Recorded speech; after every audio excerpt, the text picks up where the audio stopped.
Hello everyone, I'm Penross776 and we're here with, well, nothing less than the Choose Your Legends banner itself. I've kind of skipped out on the FEH channel because it's telling us pretty much the exact same stuff that's on the banner, but first off here is Brave Corrin, who is she our first armored Corrin? Well, in any case, let's get started on her skills and kit. She is an armored, colorless dragon. And, well, to begin with, it's Choose Your Legends banner. The units we're getting here, well, if previous Choose Your Legends have been anything to go by, they are going to be determining the metagame for a pretty long time. So I'm really interested to see what we can come up with. She's armed with a Valor Stone. Nice. Accelerate special trigger, cooldown count -1 after unit acts. If Canto triggers after Canto, applies Divine Vein Stone to unit space and spaces within 2 spaces of unit for 1 turn. At start of combat, if unit's HP is greater than or equal to 25%, inflicts attack speed defense res -5 on foe, neutralizes effects that guarantee foes follow-up attacks and effects that prevent units follow-up attacks, and reduces damage from attacks by 30% during combat, excluding area effect specials. If foe's range is equal to 2, calculates damage using the lower of foe's defense or res. Well, you may have noticed something there that seems a little unexpected, unusual, maybe very new. What's that? It is Divine Veins. Well, it's been a whole long ass time since Faye got a new mechanic. What better thing to add than that classic of the modern Faye games, putting status effects on tiles? We've already got status effects that we can put on units, but why not put them on the freaking ground? You know? That square of desert over there, that's not just any square of desert, it's a square of desert with a status effect on it. And the first of these is Divine Vein Stone. Applies the following effects on space for unit and allies. Grants defense res +6 during combat. Reduces damage from foes specials by 10 during combat. That's just flat 10, excluding area of effect specials. And reduces damage from area of effect specials by 50%, excluding Roka area of effect specials. Aside from that, other important information: Divine Vein effects do not stack, and it replaces any existing Divine Vein effect, and Divine Vein effects applied simultaneously cancel each other out. Also, it doesn't count as defensive terrain. So already a pretty dang interesting effect there.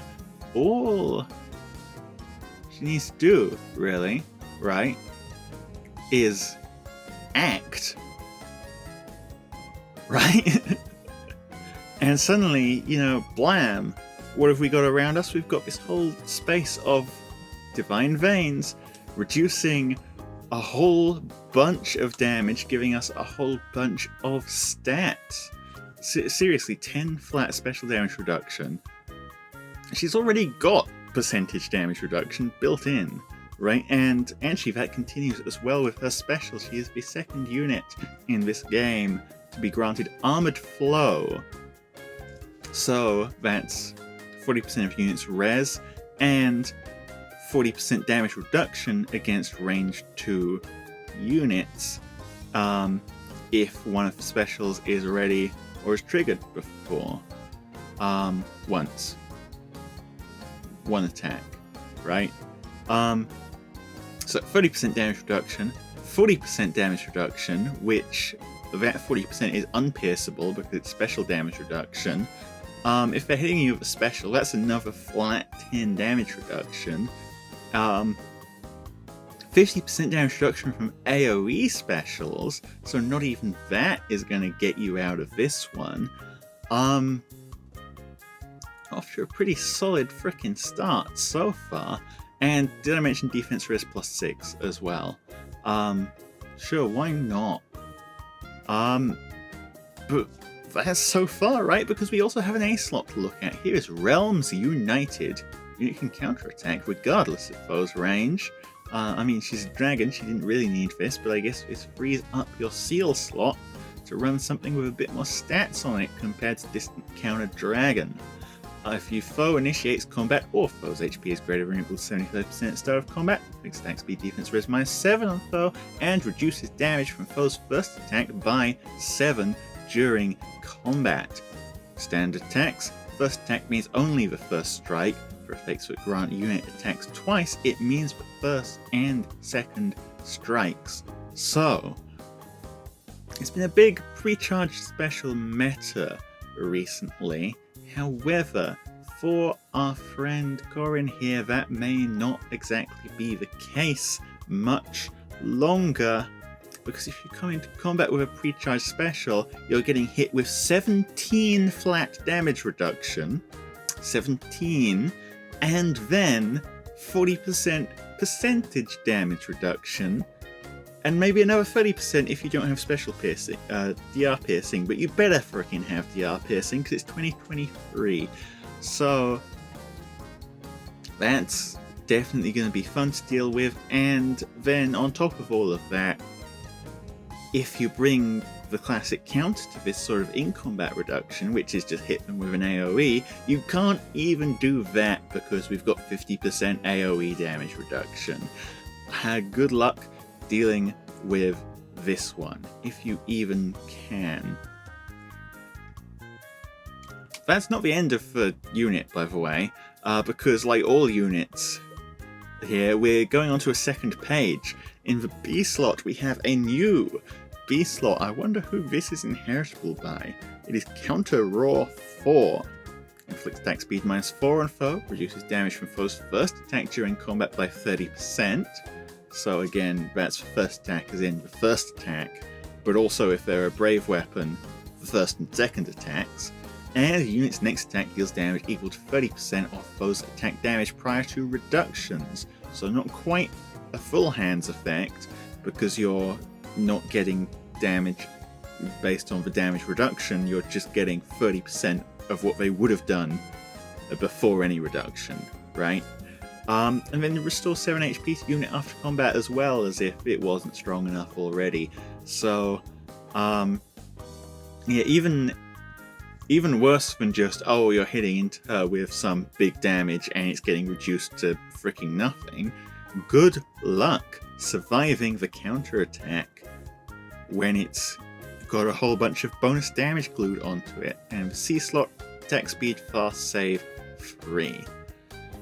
Put it all together, this is a unit who is, I think, the face of save for next year.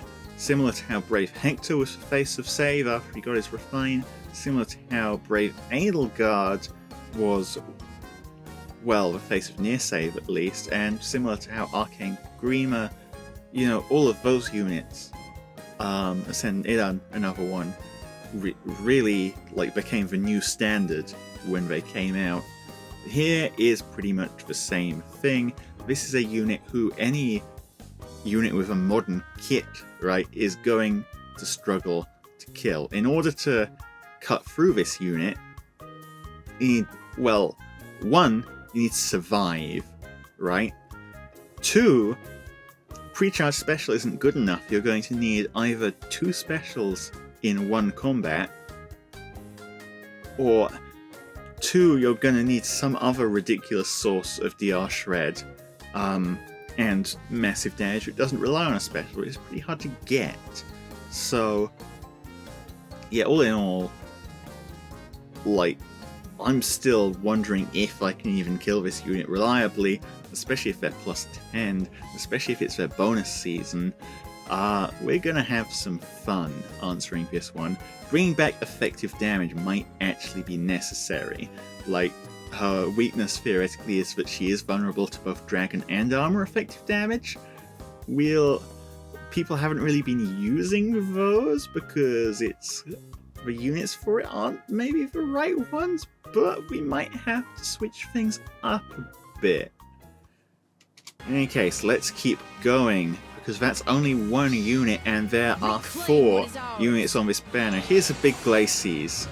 Did I say a big Glacies? No, it's a 1 damage Glacies. And then Corrin going to be hitting back for 76. Not as big as I thought it would be. Next up, Soren. Dressed here in the beautiful... Fancy clothing won't disguise fancy clothing. And he is a green tome infantry. Yet again, it looks like a 2-page unit. This is going to be the new standard, I guess. 2-page units. His weapon, the Arch Sage Tome. Special slaying. Start of turn, grants attack speed, defense, res +6, so +6 spectrum, and assign decoy to any support partner within 2 spaces of unit, or if unit is not on a team with unit support partner, to ally with the highest defense within 2 spaces of unit for 1 turn. I actually love this. There's a lot of units recently that have been doing support partner things. Here's the thing. A lot of modes in this game just don't allow support partner pairings. The biggest one obviously being the mode that I've made my entire life about, Aetherraid's defense. On your defense team, your supports don't count, so any of these weapons with a support partner effect do absolutely freaking nothing. So here's an alternative condition. We'll just stick it on the unit with the highest defense instead. That makes things interesting for team building. If unit is within 3 spaces of an ally, grants bonus to units attack speed, defense, res during combat equal to 5+, highest bonus on each stat between allies within 3 spaces of unit. Calculates each stat bonus independently, and if unit's res is greater than or equal to not greater than or equal to foe's res, reduces damage from attacks during combat and area effect specials, excluding Roka, by percentage equal to the difference between stats times 4, max 40%. So, we're giving Spectrum +6 and assign decoy to support partner or highest defense unit, and then we're getting +5 to all stats and copying the highest buff within 3 spaces, and we're getting Dragon Wall. But hang on, you may be saying, what's assign decoy? Well, if foe's range is equal to unit's range and foe initiates combat against an ally within 2 spaces of unit, triggers Savior on unit. Wait a freaking second. And he just assigns this to... Oh goodness. You can make anything a save unit now, I guess. Anything that you can support partner pair with Soren, or alternately, anything that you're willing to give the highest defense on your team. So it's going to be pretty... I was going to say it's going to be pretty tough giving this to Citrine. That being said, I don't think you'd even want this on Citrine because I think giving your entire team Savior would kind of break the point of Savior. Savior doesn't trigger if more than one unit could trigger it at once. Very funny, very silly. A new special, Flare. If unit's HP is greater than or equal to 70% when special triggers, boosts damage by 60% of unit's res. If unit's HP is less than 70% when special triggers, boosts damage by 40% of unit's res, and restores at 30% of unit's maximum HP. So, if you're above 70%, it is just flat up better Iceberg. It's 10% more Iceberg than Iceberg. If you are below 70% HP, not 70 HP, most units are below 70 HP at the moment, it is instead slightly worse Iceberg. It is 10% less Iceberg than Iceberg, or, well, 20% less Iceberg than Iceberg, but 10% less res because Iceberg is 50%, right? But it also gives you a little bit of sustain to keep your unit alive longer, and that sustain is worth a lot when you're running around with 40% damage reduction, potentially, so long as you're winning the res check, which, well, res checks are pretty easy to win unless they're not. PRFA slot, because all the Brave units get PRF skills now is Rare Talent. Start of combat if unit's HP is greater than 25%, grants Spectrum +7 to unit, disables foes' effects that calculate damage using the lower of foes' defense or res, excluding when dealing damage with an area effect special during combat, and also the following effects will occur based on the value of unit's res minus foes' res. It's greater than or equal to 1, neutralizes effects that inflict special cooldown charge minus X on unit during combat, and if greater than or equal to 10, and either foe's range equals 2 or unit initiate combat, unit attacks twice during combat. So, Spectrum +7, nice. Immunity to adaptive damage is only going to come into effect relatively rarely. I mean, maybe a bit more commonly considering the unit we saw just a moment ago, right? Dragon. But it'll effectively let you use your res to actually be tanky against dragons. And then, if you're winning res checks, you get tempo. And if you're winning res checks really hard, you get a brave effect. So that is lovely indeed, I think. Let's keep going because, of course, second page, there it is. And would you look at that in the B slot, Magic Null follow-up. I was going to say Flare doesn't pierce damage reduction, which is a little sad compared to what people wanted from Flare, but instead we've got this to let us shred DR instead. Magic Null follow-up is only a 50% DR shred as opposed to the 100% that you ideally want, but you know, you take what you can get. And in the C slot, times pulse 4. Well, between the two of those, Soren is looking like some excellent fodder for mage units as well, because, hey, who would have guessed you can inherit Flare, you can inherit Magic Null follow-up, and you can inherit times pulse 4, so long as you've got the prerequisite fodder for all of those skills. You could even, like, copy all of them onto, like, a Atelier or something and get a whole bunch of skills out that way. Inherit Spiral 4 as well at the same time. So yeah, very solid. His ability to make anyone a safe unit potentially means a lot. And I mean a lot, right? Think about it. You can run any of your God Swords. They could be safe units now. Any of units like, oh, I don't know, people who run Vantage Sweepers? Why not have a Vantage Sweep Saver? I mean, Duomarth already did that, but now any Vantage unit can do that if they want, so long as they meet the condition. On defense, it's going to be a little weird. One, because you've got to actually stat match to get the highest defense unit on your team to be the one who picks up that skill. 2, because it only starts triggering on Soren's turn, so until it actually kicks in, you are completely saveless for a turn 1 engage. Could be a little iffy. There is a third option, by the way, as well. You could use this to just put save on your pre-existing save units, free up their C slot. It is a very silly way of going about business, but it's definitely not an impossible one. Because, I mean, if you're worried about Gale Force, for instance, you know what stops Gale Force pretty handily, actually? A little C slot called Pulse Smoke. So yeah, there's a lot to play with. They're definitely very interested to see what Soren can do, but wow, we're already this far in, and there's 2 more units to go, and all of them are going to give us a lot to talk about, I expect, so let's keep frickin' going. Just give up. What's the animation look like? Oh, very, like, standard windy effects, but very, like, cool, highly polished.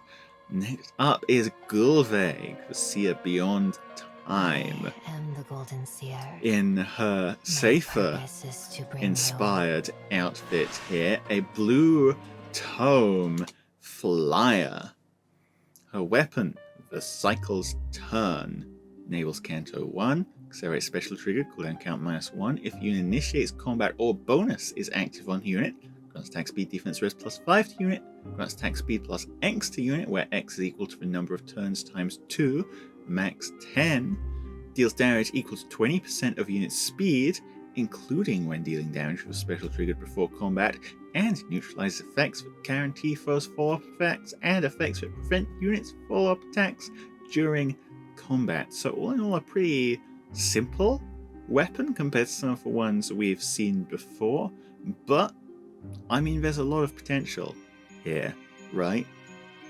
On turn 1, it's giving +5 to all stats, and then already pumping that up to +7 on your attack and speed. If you're willing to wait all the way until turn 5 to do anything, suddenly she's sitting at +15 attack and speed, which is a pretty scary number, and you're getting even more out of that actually, because you're getting that speed-based bonus damage as well, that dealt damage. And considering this is probably going to be a very high attack, very fast unit, the null follow-up built into the weapon is also going to be pretty dang solid. That being said, not a huge amount to talk about there. Let's keep going. We have Luna, which is a very normal special. In the A slot, Flared Sparrow. That's kind of a stupid name, I'm going to be honest. It feels like we're running out of imagination when it comes to these skill names. Flared is the kind of descriptor I would use for, well, things that aren't this. But, you know, sure, Flared Sparrow, why not? If you initiates combat, deal 7 damage to foe as combat begins. Huh. Effects that reduce damage during combat do not apply, will not reduce foes' HP below 1. Well, I guess we've got a new source of pre-combat damage that isn't an area of effect special. Fancy that. Grants attack speed +7 to unit during combat, and applies Divine Vein Flame on 5 spaces in a line, centered on foe's space, oriented left to right based on the direction unit is facing for 1 turn after combat.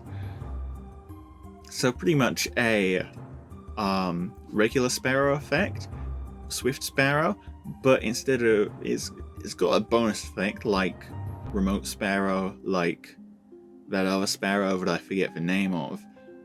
Well, it's got 2 bonus effects actually. 1, 7 extra damage, so it's kind of great already, right? Like you wanted attack and speed, well now you're getting attack and speed and a little bit more damage for free. Don't you just love that? But then secondly, you've got this Divine Vein Flame. What does this do? It applies the following effects on space. Acts as difficult terrain for foes with range equal to 2, i.e. moving over it costs an extra movement, and movement cost cannot exceed units' allowed movement. So what they're saying is, I think what they mean by that, right, is that armors can still cross it as normal. There is no difficult terrain for armors because they literally couldn't enter it, right? If it costs 2 points of movement and they've only got 1 point of movement, no, not happening. So armored units can still move onto the Divine Vein Flame. And it's only difficult terrain for range 2 units, right? At the start of enemy phase, deals 7 damage to foe, and also as combat begins, deals an additional 7 damage to foe. Effects that reduce damage during combat do not apply, will not reduce foes' HP below 1. Divine Vein effects don't stack, replace any existing Divine Vein, and Divine Vein effects can applied simultaneously cancel each other out. So already, this is a great setup unit, right? You go into combat, you apply your whole Divine Vein stuff, and then, well, it's kind of just there on the field, right? But then, not only are you dealing 7 damage before combat from your skill, the Divine Vein is dealing another 7 damage before combat on its own, so you're actually doing like 14 damage before combat now, and that can add up very quickly. The other thing I think a lot of people might not have realized about this one is that I was saying before, well, what is the counter, right? What is the counter to the new Corrin, the new armored Corrin, who gets so much tankiness from standing on that Divine Vein? Well, guess what? If you apply a new Divine Vein, it cancels out the old Divine Vein. So, all we do is we let Gullveig, or whoever inherits this skill, initiate on her first, and turn her lovely Divine Vein stone, protecting her, into a Divine Vein flame, causing some real Divine Vein pain. I worked long and hard on that joke. No, I didn't. So really, yeah, that's... I'm significantly less worried now. I mean, I still need to pull Gullveig, obviously, to get this up and running, but you know, this is something we can work with. This is something we can definitely work with. Let's keep going, see the rest of the kit, of course. Also in here we have, in the B slot, Gold Unwinding. Inflict speed res -5 on foe during combat. At the start of combat, if unit's HP is greater than or equal to 50% and unit initiates combat, reduces damage from foe's first attack by 60% during combat. And if he initiates combat, grants another action to unit after combat and inflict gravity on unit and pair up cohort through their next action. Will not trigger again for 2 turns after triggering. So yeah, we saw already on story mode Gullveig, and well, this new Gullveig has a similar deal going on by the looks of it. Her whole shtick is similar to what Edelgard's shtick has been recently, of just getting more actions. The action economy is in shambles. This is very good, actually. Yeah, so just you know what's better than applying 1 line of Divine Vein Flame? Applying 2 lines of Divine Vein Flame. You know, get that stuff everywhere, all over the map. Brilliant, don't you think? The 60% damage reduction is going to do a lot, unless her opponent has DR Shred in some capacity. She is going to be pretty difficult to kill on initiation, right? 60% is huge. It's not quite clawed and is 80%, but 60% is still enough that you're gonna have to more or less kill her twice over if you want to actually win, and that is a tough ask, especially when she's got null follow-up to keep her alive. And with C-slot attack speed Oath, we've seen this skill before, it's a pretty dang solid skill, not gonna lie. Cool. Yeah, Gullveig, I think, worthy of a spot, or at least a summon for Flared Sparrow. I wonder who that's inheritable by, honestly. I wonder. Let's keep watching, shall we?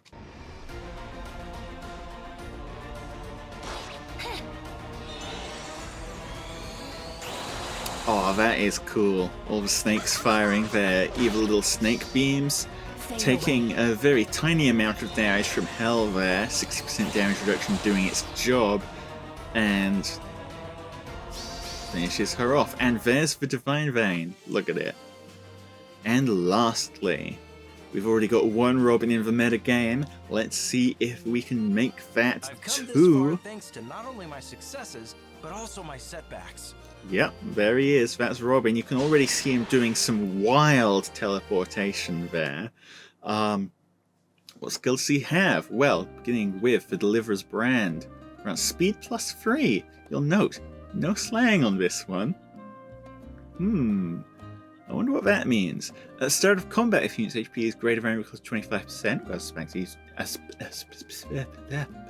grants attack speed defense res +5 to unit, reduces damage from a foe's first attack by 40%, and neutralizes effects that grant special cooldown charge +X to foe, or inflicts special cooldown charge -X on unit during combat. And also, If its max special cooldown count value is greater than or equal to 3, and unit's attack can trigger unit special. When unit special triggers, excluding AoE specials, neutralizes reduces damage by X% effects from unit non-special skills. And at the start of combat, if unit's HP is greater than or equal to 25% and unit triggers the glowing ember, bonfire, or ignis special during combat, calculates that attack's damage using the lower of foe's defense or res.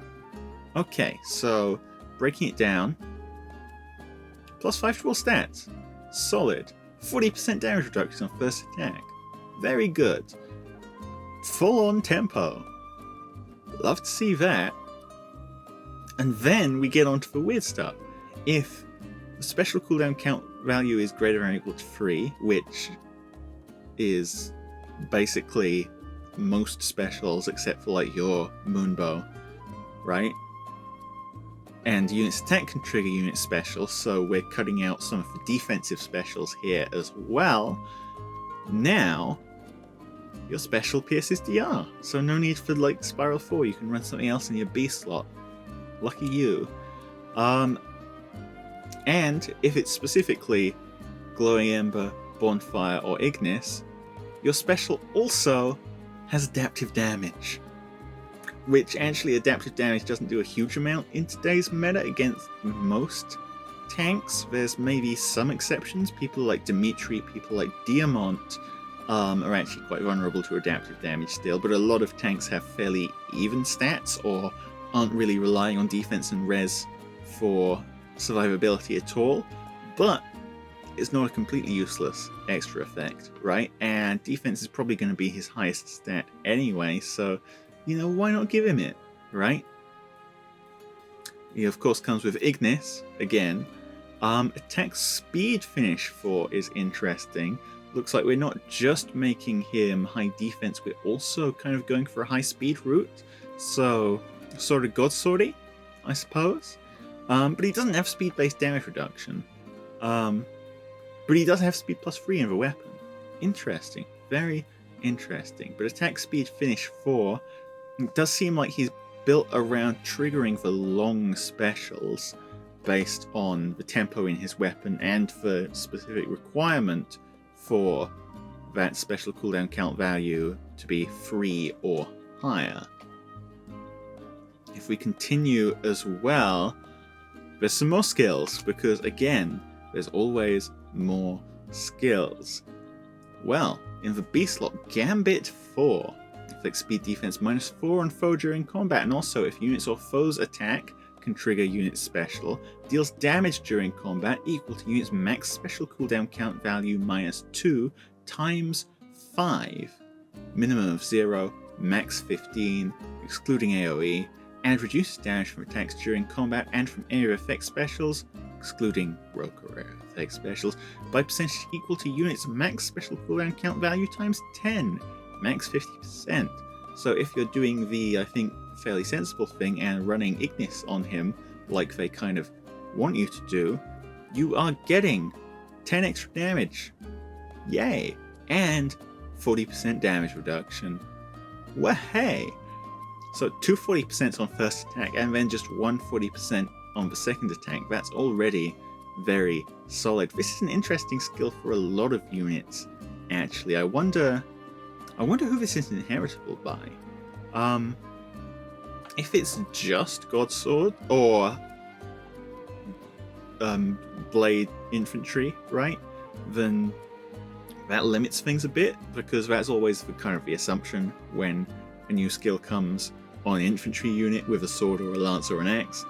But if it's a broader selection of units, if you can maybe use this on ranged units, that'd be very interesting, because currently they don't really have a B slot DR option.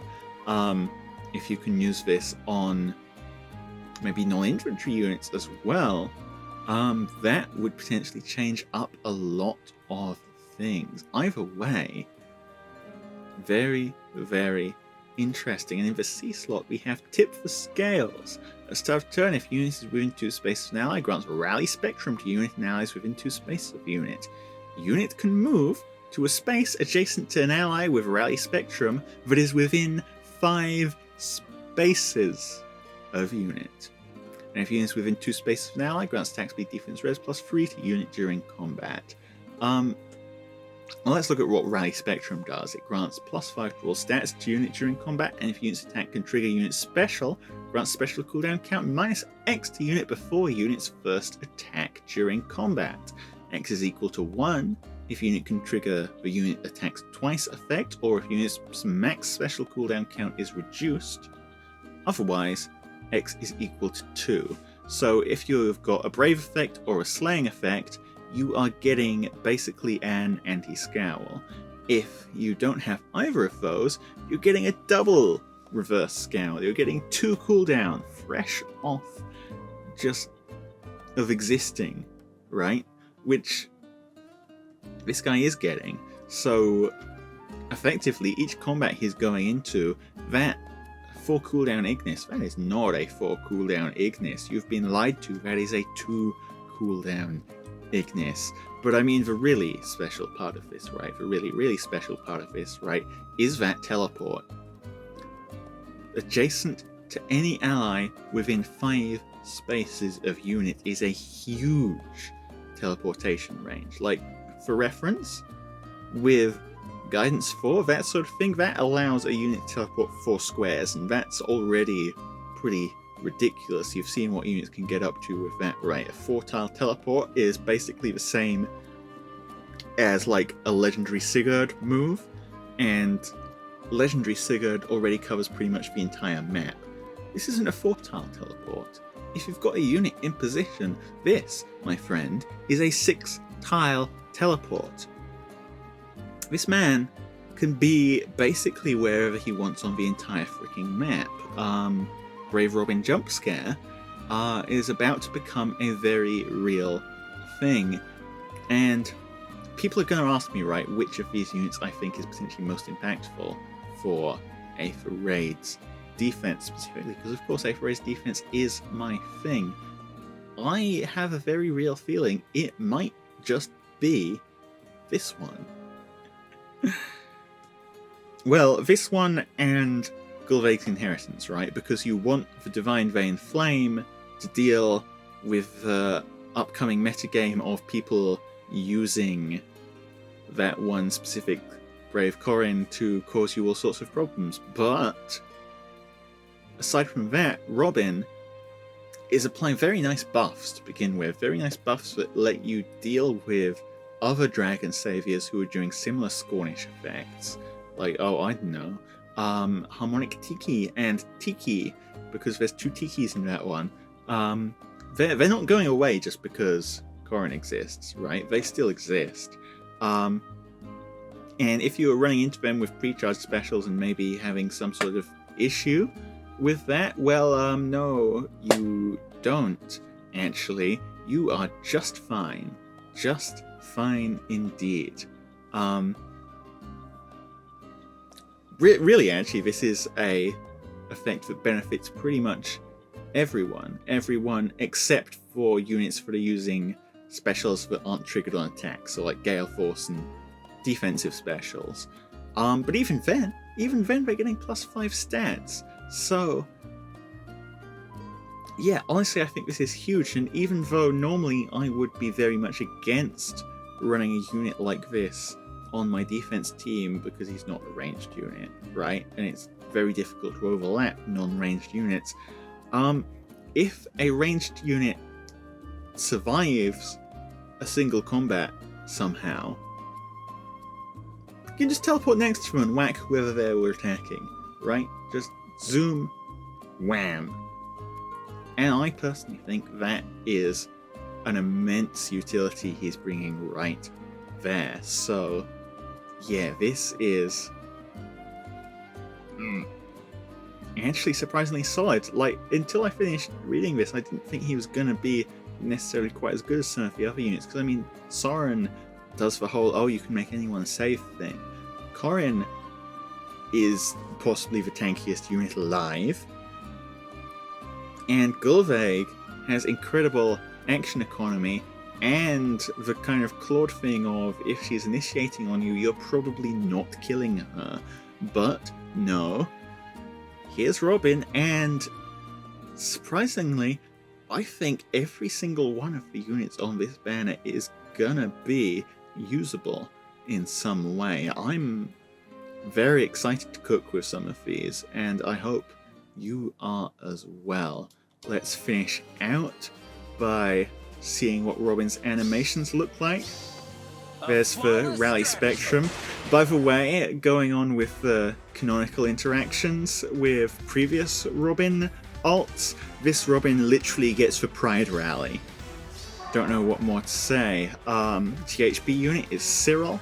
We saw that as well.